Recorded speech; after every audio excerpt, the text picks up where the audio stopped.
Hello, good morning, जोहार। मैं राजू और आप देख रहे हैं 24 झारखंड न्यूज। चलिए जानते हैं झारखंड की आज की 25 मुख्य बड़ी खबरों को।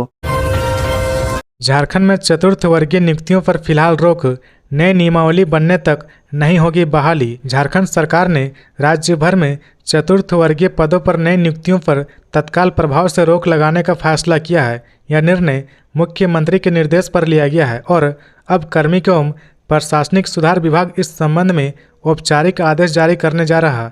आदेश जारी होते ही राज्य के सभी 24 जिलों को इसके बारे में सूचना दे दी जाएगी। यह फैसला पलामू जिले में चतुर्थ वर्गीय पदों पर नियुक्ति को लेकर उठे विवाद के बाद लिया गया है।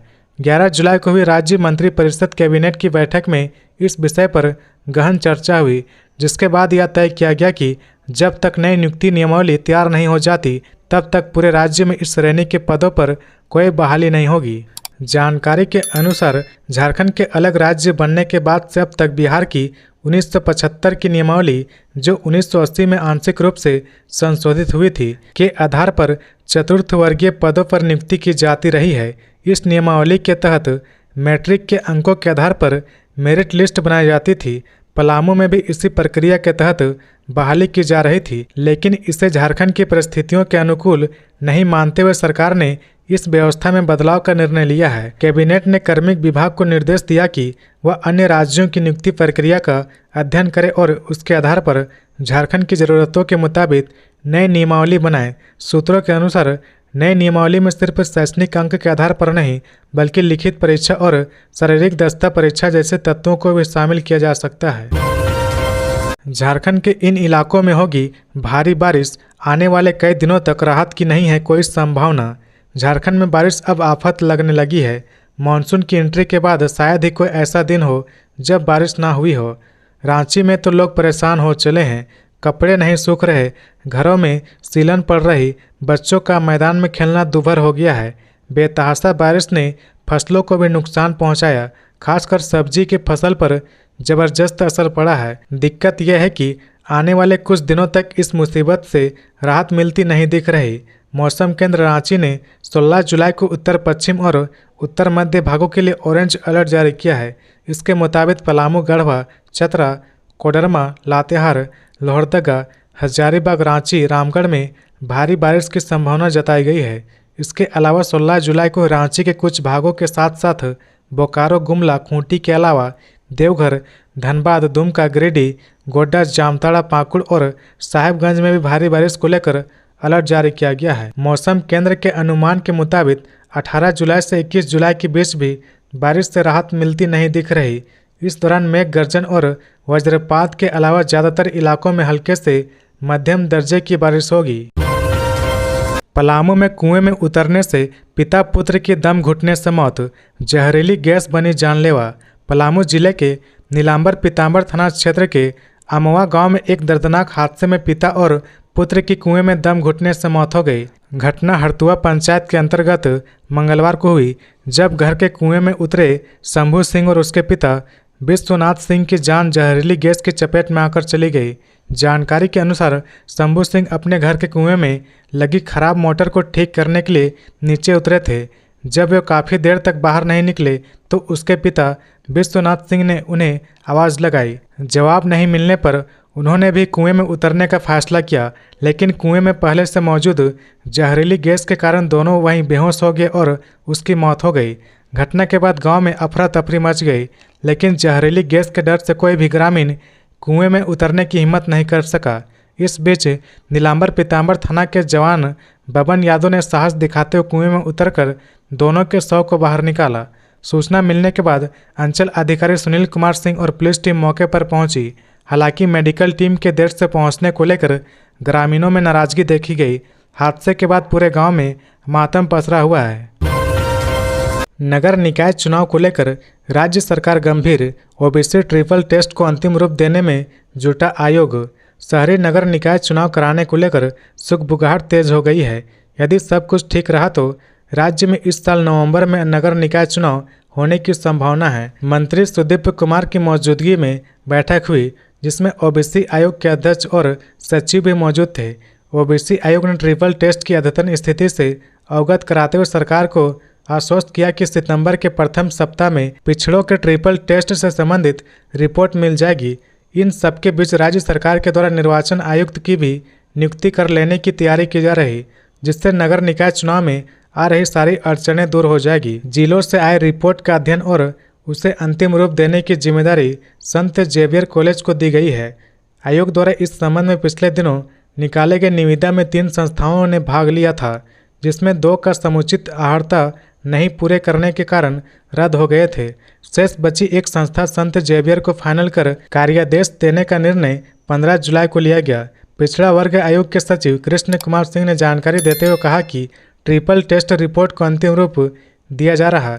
इसके तहत 45 दिनों के अंदर यानी 31 अगस्त तक संत जेवियर कॉलेज रांची को अध्ययन करने की जिम्मेदारी दी गई है। देवघर वासुकीनाथ में कांवरिया रूट लाइन का टेंट गिरा, 7 श्रद्धालु घायल। देवघर वासुकीनाथ में लगातार हो रही बारिश और तेज हवा के कारण मंगलवार सुबह बड़ा हादसा हो गया। यहां कांवरिया रूट लाइन का टेंट गिर गया। इसकी चपेट में आने से 7 श्रद्धालु घायल हो गए। सभी घायलों को तुरंत अस्पताल में भर्ती कराया गया, जहां उनका इलाज चल रहा। घायलों में महिलाएं भी शामिल है। फिलहाल बचाव दल मौके पर पहुंचकर राहत कार्य में जुट गया है।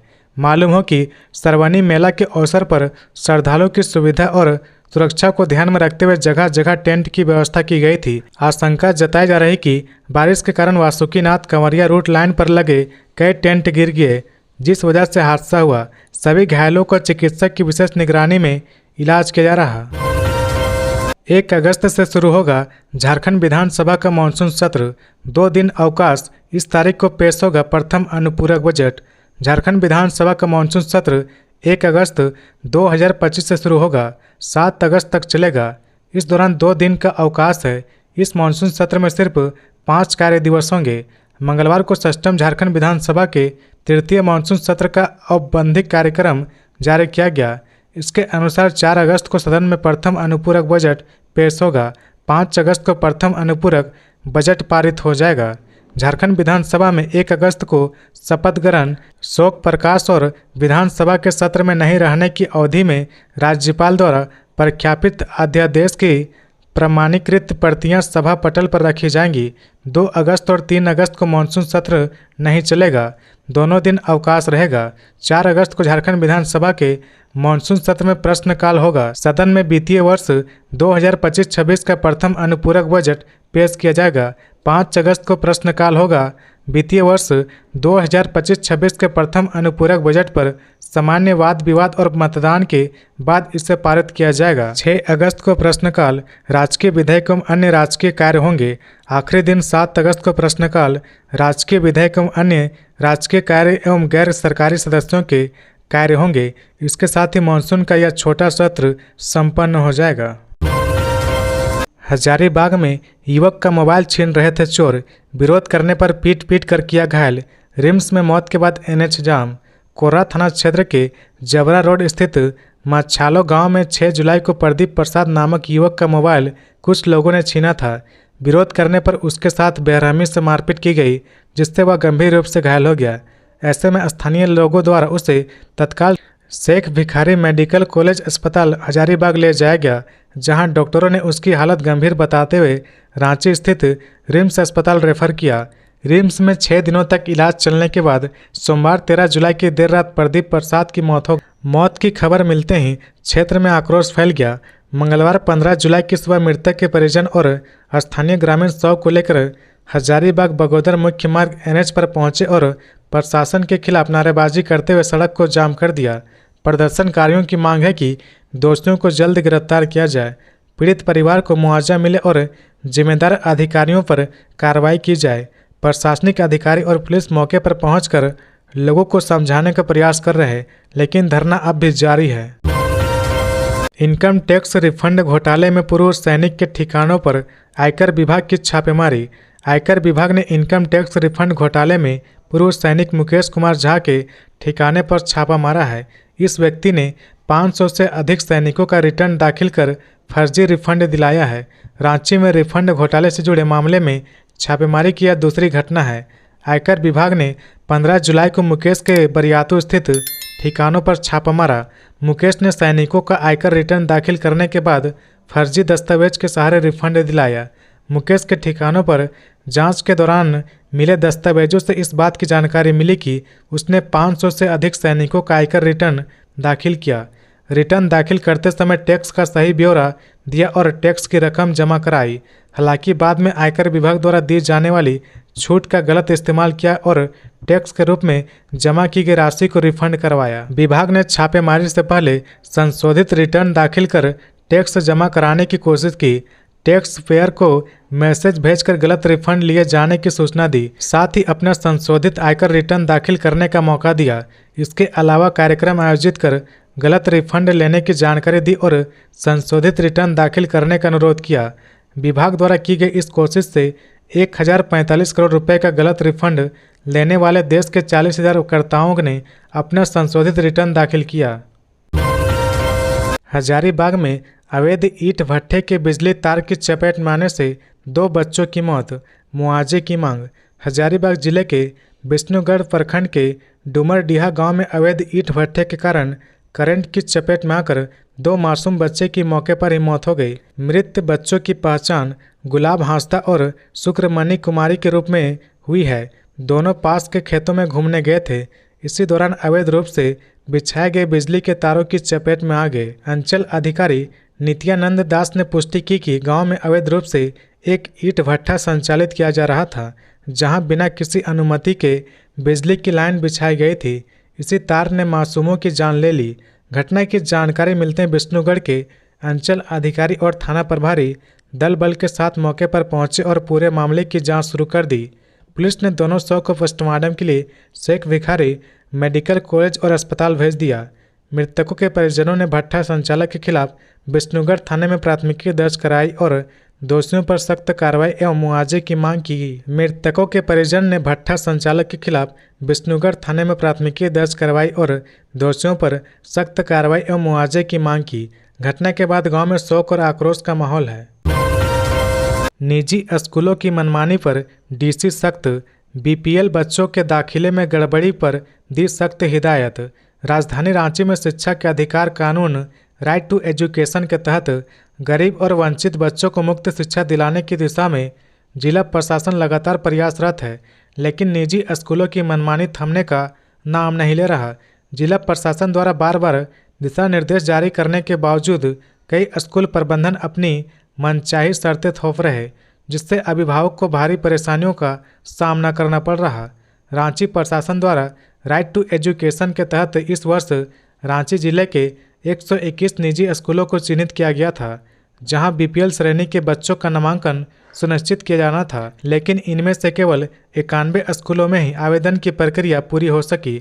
लॉटरी सिस्टम के माध्यम से कुल 672 बच्चों का चयन हुआ, जिनमें से 493 बच्चों का अब तक सफलतापूर्वक दाखिला किया जा चुका है।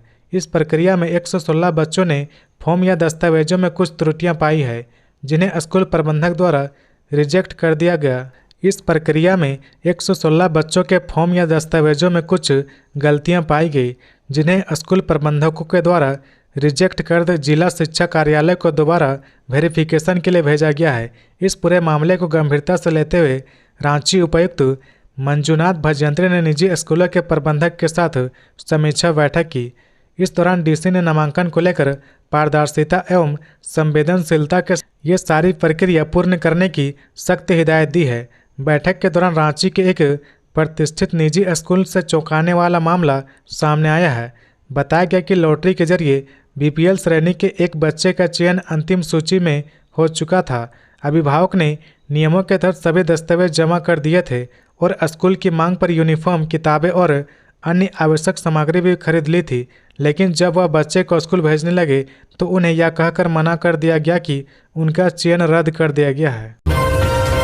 जेएसएससी सीजीएल पेपर लीक की सीबीआई जांच वाली याचिका पर अब 19 अगस्त को होगी सुनवाई। जेएसएससी सीजीएल कर्मचारी चयन आयोग संयुक्त स्नातक स्तरीय परीक्षा पेपर लीक मामले की सीबीआई जांच कराने की मांग को लेकर दायर याचिका पर हाईकोर्ट में अब 19 अगस्त को सुनवाई होगी। मंगलवार को यह मामला सुनवाई के लिए सूचीबद्ध था, लेकिन इस मामले की सुनवाई नहीं हो पाई। पिछली सुनवाई में सरकार ने कोर्ट को जानकारी दी थी कि मामले में कई आरोपियों के खिलाफ चार्जशीट दायर की जा चुकी है। सीआईडी जांच अंतिम चरण में है। जल्द ही जांच पूरी हो जाएगी। बताया गया कि अब तक की जांच में पेपर लीक के पुख्ता सबूत नहीं मिले हैं। अदालत ने रिजल्ट जारी करने पर रोक लगा रखी है, जिसे अगली सुनवाई तक जारी रखा जाएगा। धनबाद में कुरमाली को पीजी व बीएड कोर्स में शामिल करने को लेकर छात्रों ने निकाली पदयात्रा। कुरमाली भाषा को बीबीएमकेयू के पीजी व बीएड कोर्स में शामिल करने की मांग को लेकर छात्रों ने मंगलवार को जोरदार प्रदर्शन किया। छात्रों ने विनोद बिहारी महतो कॉलेज बलियापुर से बीबीएमकेयू तक पदयात्रा निकाली। पदयात्रा करमाटांड़ हीरक रोड होते हुए विश्वविद्यालय पहुंची।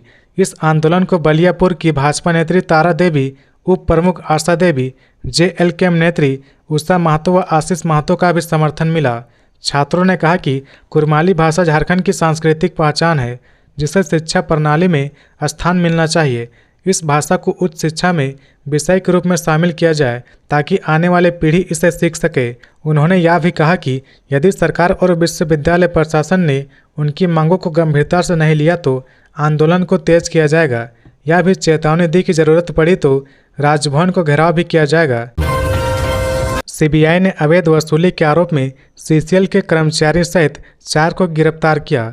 सीबीआई ने सीसीएल के अरगड्डा कोइलवरी में कोयला व्यापारियों से अवैध वसूली के आरोप में 4 लोगों को गिरफ्तार किया है। इसमें सीसीएल के 3 कर्मचारी और एक बाहरी व्यक्ति शामिल हैं। जांच में पाया गया कि कोइलवरी में प्रति ट्रक 1800 रुपये की दर से वसूली होती है।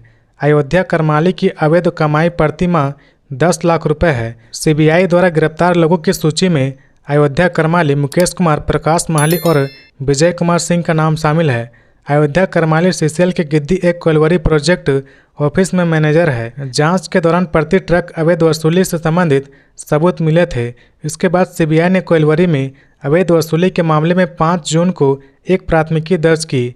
इसमें सीसीएल के 3 लोगों को नामजद अभियुक्त बनाया गया था। अभियुक्त बनाए गए सीसीएल के तीनों कर्मचारियों द्वारा जांच में सहयोग नहीं किए जाने की वजह से उन्हें गिरफ्तार कर लिया गया। मंत्री दीपिका पांडे ने की दिल्ली में उच्च स्तरीय बैठक। केंद्र राज्य के समन्वय से गांवों के विकास को गति देने की पहल। ग्रामीण विकास मंत्री दीपिका पांडे सिंह ने मंगलवार को नई दिल्ली में ग्रामीण विकास मंत्रालय, भारत सरकार के सचिव शैलेश कुमार सिंह एवं ग्रामीण विकास विभाग, झारखंड सरकार के सचिव के निवासन से एक महत्वपूर्ण बैठक की। यह उच्च स्तरीय बैठक झारखंड में ग्रामीण विकास को गति देने तथा केंद्र और राज्य सरकार के बीच सहयोग को सशक्त बनाने के पर केंद्रित है। लंबित राशि का भुगतान। बैठक में झारखंड सरकार के लिए लंबित राशि को शीघ्र जारी करने की आवश्यकता पर चर्चा हुई ताकि ग्रामीण विकास से जुड़ी योजनाओं का सुचारू रूप से क्रियान्वयन सुनिश्चित किया जा सके। योजनाओं का प्रभावी कार्यान्वयन।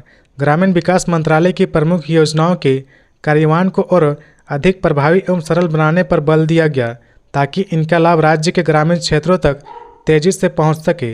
रोजगार सृजन पर विशेष फोकस। बैठक में ग्रामीण क्षेत्रों में रोजगार के अवसरों को बढ़ाने के लिए रणनीतियों पर चर्चा की गई, जिससे राज्य में सतत आजीविका को बढ़ावा मिल सके। सहयोग को और मजबूत करना।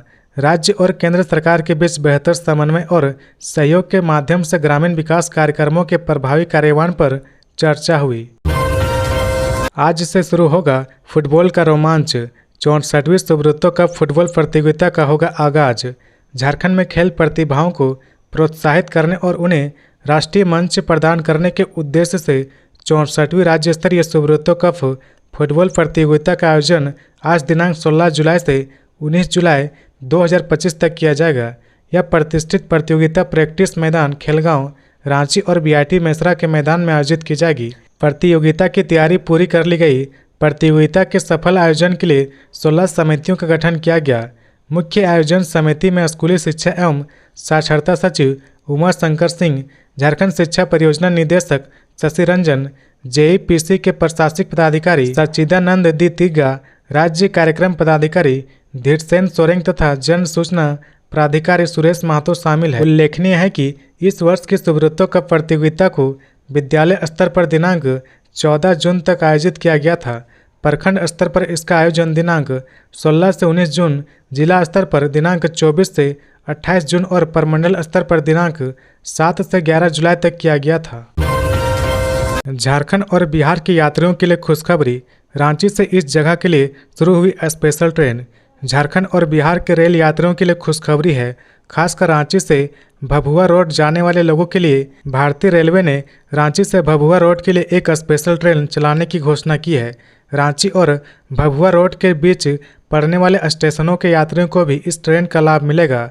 झारखंड से बिहार जाने वाले ट्रेनों में अतिरिक्त भीड़ को देखते हुए रेल मंत्रालय ने यात्रियों की सुविधा के लिए रांची भभुआ रोड के बीच वन वे स्पेशल ट्रेन चलाने का निर्णय लिया है। Ranchi Bhabua road one way special train दिनांक 15 जुलाई 2025 को झारखंड की राजधानी रांची से प्रस्थान की। यह ट्रेन केवल एक ट्रिप चलेगी। हजारीबाग डीसी के निर्देश पर चला समीक्षा अभियान। अधिकारियों ने बच्चों संग खाया मध्याह्न भोजन। मंगलवार को एक महत्वपूर्ण पहल की गई जो प्रशासनिक कार्यों में पारदर्शिता और जन कल्याण की दिशा में एक बड़ा कदम है। उपायुक्त शशि प्रकाश सिंह के निर्देश पर दिनांक 15 जुलाई को जिले के सभी 16 प्रखंडों में योजनाओं के प्रभावी क्रियान्वयन और जन समस्याओं के त्वरित समाधान हेतु समेकित निरीक्षण और समीक्षा अभियान चलाया गया।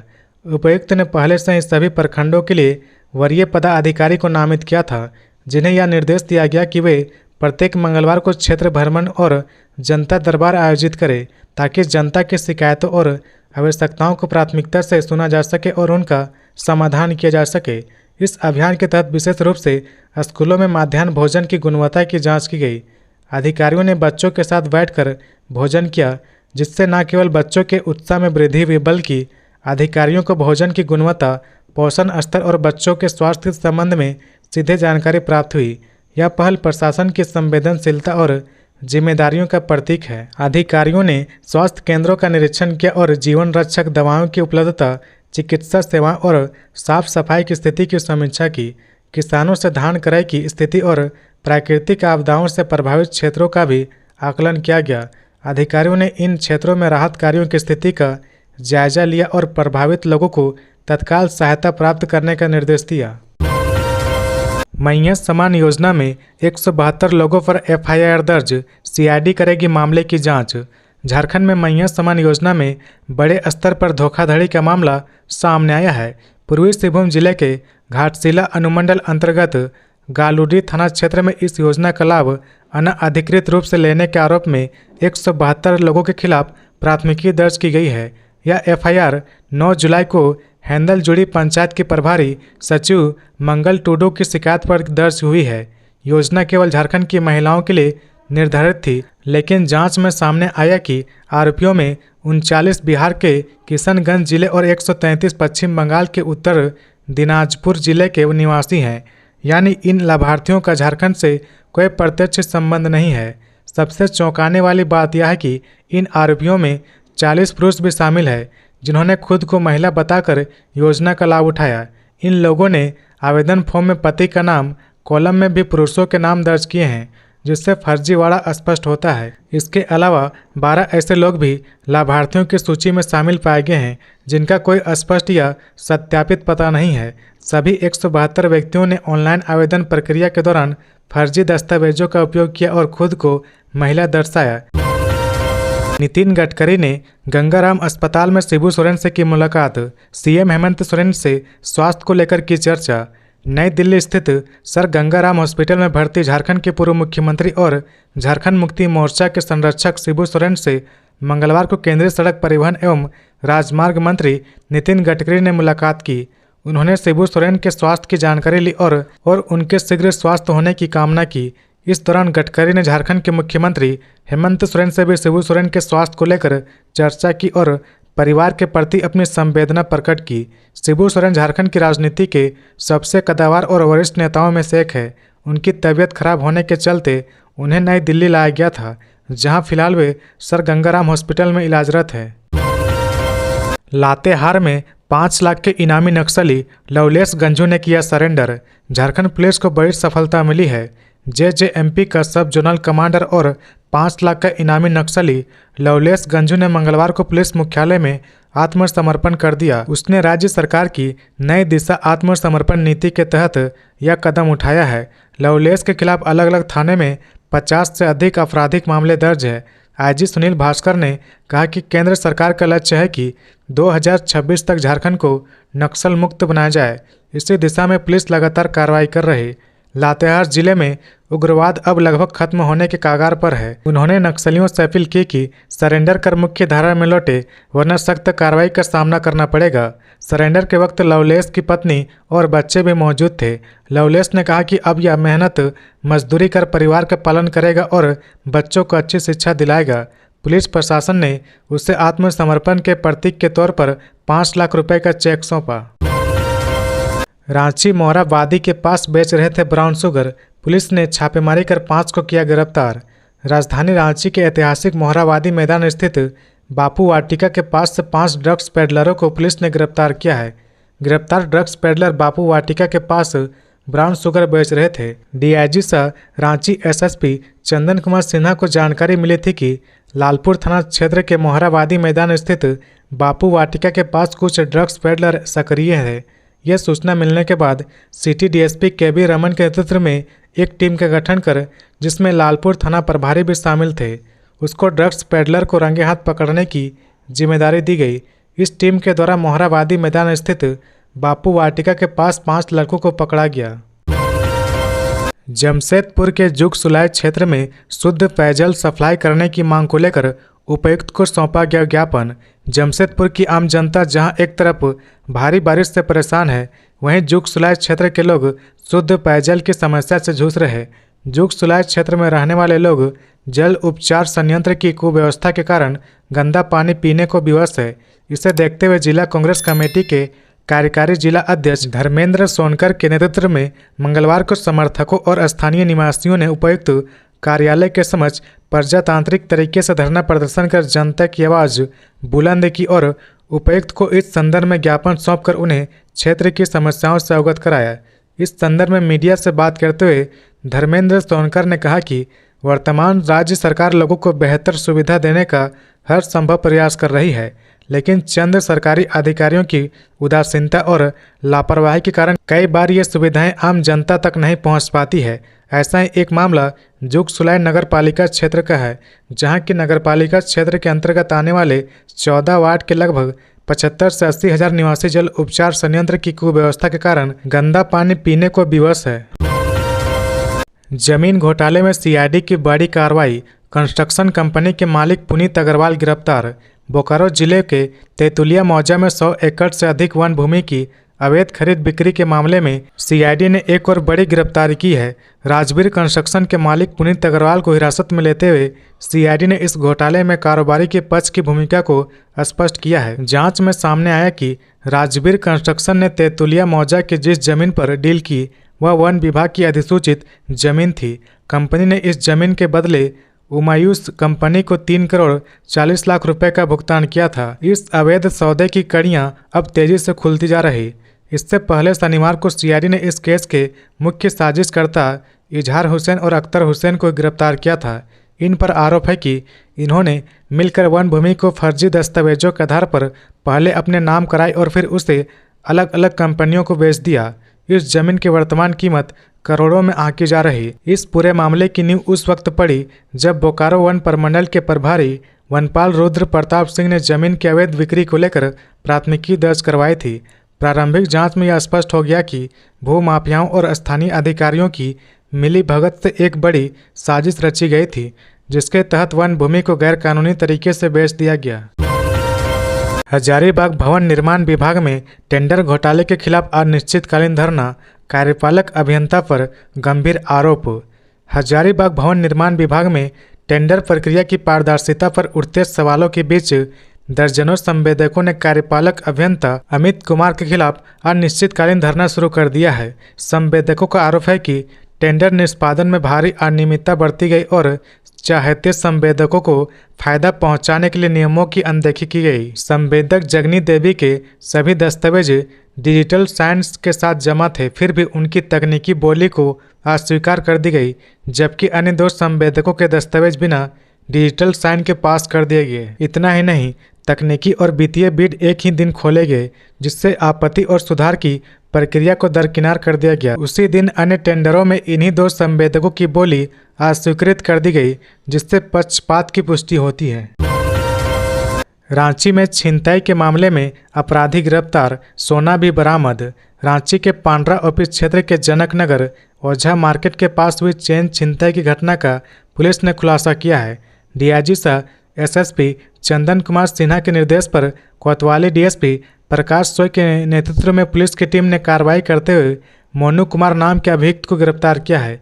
उसकी निशानदेही पर छिनतई किए गए सोने के गले हुए हिस्से को भी बरामद किया है। मोनू कुमार की निशानदेही पर छिनतई किए गए सोने की चैन का गलाया हुआ हिस्सा परमात्म ज्वेलर्स न्यू मधुकम देवी मंडप रोड नंबर 5 से बरामद किया गया है, जिसका वजन लगभग 9 ग्राम है। गिरफ्तार अभियुक्त मोनू कुमार ने अपने अपराध को स्वीकार किया और बयान में बताया कि उसने इस घटना के अतिरिक्त सुखदेव नगर थाना, कांके थाना और गोंदा थाना क्षेत्रों में भी चेन छिनतई की कई अन्य घटनाओं को अंजाम दिया है। एसएसपी ने मंगलवार को प्रेस कॉन्फ्रेंस कर यह जानकारी दी।